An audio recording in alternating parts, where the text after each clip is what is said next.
E pessoal, nesse vídeo vamos ver aqui a definição de limite. Vamos entender o conceito aqui de limite.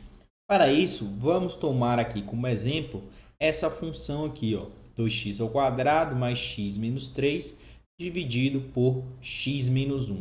Note que se eu substituir aqui, ó, o valor de x igual a 1, o que acontece? No numerador eu vou ter aqui, ó, 2 mais 1, 3, menos 3, 0. E no denominador eu vou ter 1 menos 1, 0. Então, pessoal, eu tenho uma indeterminação, ou seja, a função ela não está definida aí no ponto 1. Ela não é definida para o valor x igual a 1. E o que a gente vai fazer? A gente vai se aproximar desse valor aqui, ó, x igual a 1. Note que eu jamais posso substituir esse valor, ou seja, ele não está definido para esse ponto. Mas se eu pegar um ponto próximo dele, eu consigo fazer esse cálculo. É isso que a gente fez, ó. Então, o número 1 está aqui, a gente vai se aproximar aqui, ó. A gente fala que a gente está se aproximando pela direita e pela esquerda. Pela esquerda, quando eu pego números menores aqui do que o 1 e vou me aproximando dele. Pela direita, quando eu pego números maiores que 1 e vou me aproximando dele. Então, esse aqui foi o caso. Primeiro a gente foi pela esquerda, ó. Pegamos números menores que 1. Pegamos o valor 0, substituindo na função, a gente encontra o valor 3. Pegamos o valor 0,25, chegamos em 3,5. E assim sucessivamente. Note que à medida que a gente está se aproximando aqui do valor 1, o que é que está acontecendo com a função? Ora, a função está se aproximando do valor 5. Então, quanto mais próximo aqui, ó, pela esquerda do valor 1, né? X se aproxima de 1, a função se aproxima aí do valor 5. E se a gente fizer isso pela direita? Então, vou pegar um número maior do que 1. Um número maior que 1 é o 2. E depois a gente vai diminuindo para a gente se aproximar do valor 1.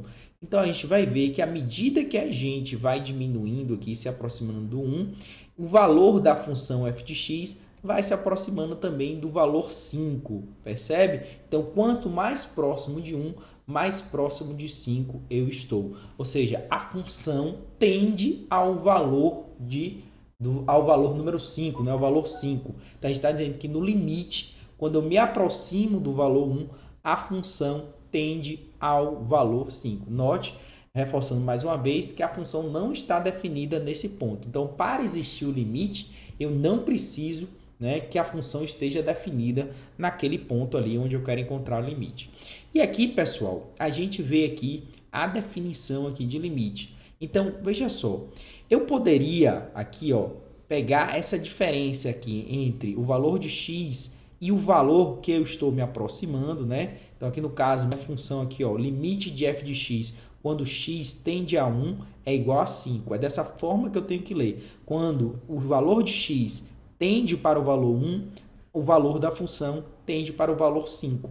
Então, se eu pegar x menos esse valor que ele está tendendo aqui e pegar a função f de x menos o limite aqui, ó, que é o valor 5, então eu peguei duas diferenças aqui, então vai existir aqui, pessoal, um delta em que isso é sempre verdade. Então, eu posso sempre vai existir aqui um delta positivo, tá? Dessa diferença aqui entre o seu valor x e o valor que ele está atendendo, que também vai tornar isso verdadeiro aqui. Ou seja, eu posso subtrair f de x do limite e vai existir esse epsilon aqui, que a função, né, o módulo vai ser menor do que esse epsilon. Então, dado um delta aqui positivo, que é essa diferença, ou seja, a diferença menor que esse delta, então eu consigo encontrar um epsilon, que essa diferença aqui vai ser menor que f de x menos o limite dela, que nesse caso aqui é o valor 5.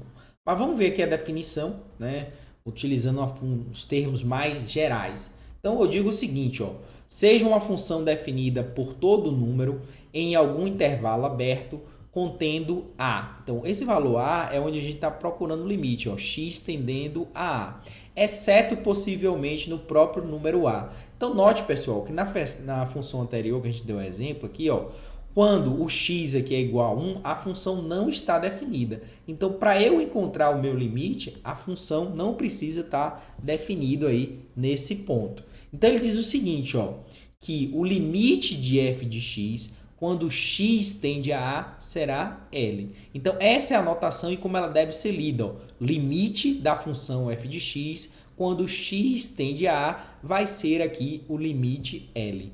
Então, pessoal, se eu tiver essas informações aqui, ó, isso aqui vai ser verdadeiro. Essa afirmação aqui vai ser verdadeira. Então, dado qualquer epsilon aqui positivo, perdão, e quando a gente está falando em epsilon e delta aqui, pessoal, a gente está falando em números pequenos. Então, se eu tenho um delta aqui pequeno e positivo, qualquer que seja esse epsilon aqui, vai existir aqui um delta também pequeno e positivo, que isso aqui é verdadeiro. Ou seja, se eu tenho aqui ó, x menos a, ele é menor que esse delta e é positivo, então, pessoal, eu vou ter aqui um f de x menos L que vai ser menor que esse epsilon. Isso aqui vai ser sempre verdadeiro, né? Se eu tiver esse a e esse L, ou seja, se a função f de x, quando x tende a o limite for L, essa expressão aqui, essa afirmação, ela vai ser sempre verdadeira. Então, essa aí é a definição de limites.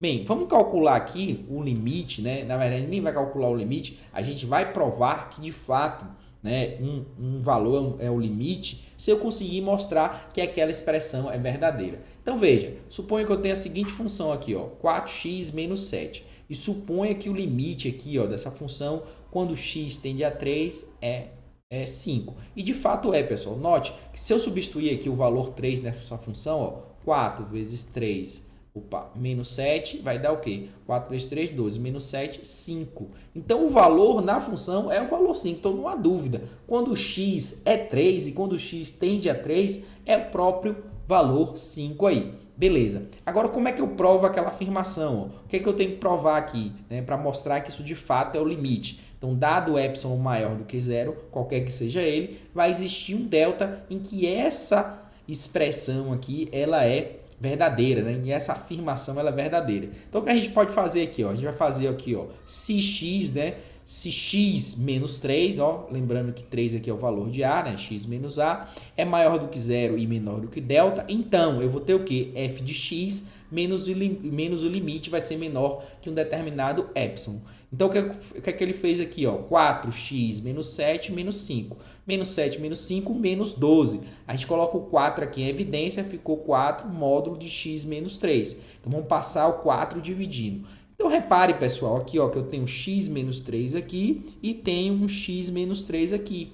Então, se eu escolher o delta aqui de forma que ele seja aqui, ó, 1/4 do epsilon, então isso aí vai ser sempre verdadeiro. Eu vou conseguir atender aqui, ó. Então, se isso, então isso aqui, ó. Ora, basta eu ter essa condição aqui, o delta ser igual a 1/4 de epsilon. Então, isso sempre vai ser verdadeiro. Então, de fato, pessoal, o limite aqui dessa função, quando x tende a 3, é igual a 5. Mas veja que calcular o limite pela definição é muito trabalhoso e pode ser muito complicado. Primeiro, que você já tem que saber aqui o limite. Ó.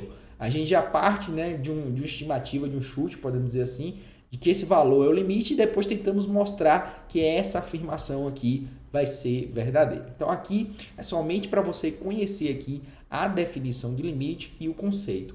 Na hora que a gente for calcular o limite, as coisas vão ser bem mais simples. Então, vamos pegar aquele exemplo original. Naquele exemplo original, o que é que a gente tinha? A gente tinha a nossa função aqui e a gente queria calcular o limite aqui dela, ó, o limite aqui, ó, quando o x tende a 1. Só que a gente viu que se eu substituir 1 aqui, ia dar uma indeterminação, ia dar 0 sobre 0. Então, não tenho o valor dessa função no ponto x igual a 1. Então, o que é que eu fiz? Eu fui me aproximando tanto pela esquerda como a direita para ver qual é a tendência da função, né? Para onde ela tende. Só que, algebricamente, a gente tem alguns mecanismos. O primeiro dele aqui, pessoal, é o seguinte, a gente fatorar aqui a função. Note que agora aqui, pessoal, ora, eu posso cortar aqui ó, x menos 1 por x menos 1. Por que eu posso cortar isso aqui, pessoal? Eu só posso cortar se esses caras aqui não forem zeros. E, de fato, não vão ser, por quê? Porque eu nunca vou substituir o valor 1 aqui. Quando eu estou calculando aqui, ó, o limite, quando x tende a 1, eu estou me aproximando do valor 1, mas não estou substituindo o valor 1. Então, eu posso fazer essa simplificação. Agora, de novo, né? Então, essa função aqui vira simplesmente essa aqui, ó, 2x mais 3 com x diferente de 1.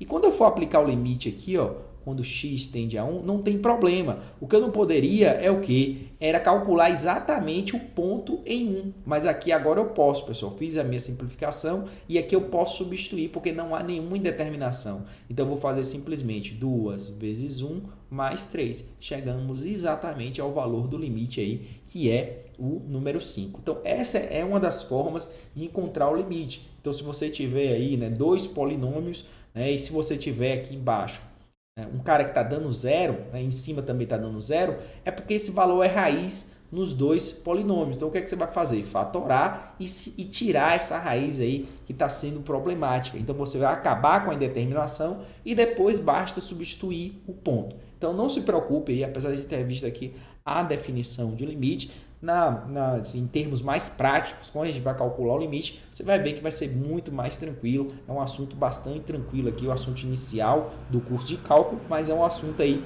bastante tranquilo. Até a próxima, grande abraço!